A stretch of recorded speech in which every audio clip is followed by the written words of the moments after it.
If we're not safe, we can't provide that help. In an emergency, when is it safe to step in to help? Nevada State Police share advice after a woman was killed while trying to help another driver. And that tops 2 News Nevada Evening Edition at 4 o'clock. As we reported, the crash involved a Good Samaritan who stopped to help someone who had crashed. It happened around 2:15 on Saturday morning on I-580 southbound, just south of Mount Rose Highway. A trooper said after the first crash, another car crashed in the same area, killing the Good Samaritan, who troopers say was a woman. Both drivers were later arrested, and state police say they do suspect impairment. Makayla Hardy is live near the site of the crashes now.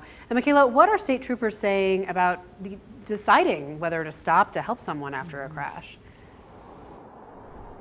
Well, Ari, Sergeant Chris Brown says if you plan on stepping in to help somebody in any emergency situation, always look around and make sure you're keeping your surroundings into consideration.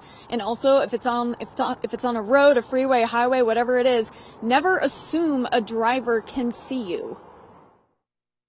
If a driver is traveling 70 miles per hour, and let's assume that their headlights are only illuminating 100 feet in front of them, that driver's going to take 102 feet to stop that vehicle in perfect conditions, and that's after they realize that there's a hazard there. They're not going to see you until it's too late.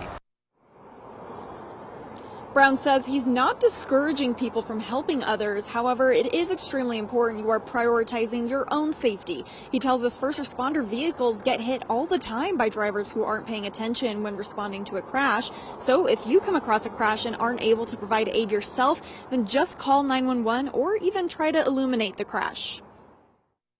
Carrying flares in your vehicle, especially at night, maybe if you can get to a safe spot and you can be watching oncoming traffic and get flares out to alert oncoming drivers that there's a crash ahead, that might be the aid that you can provide safely.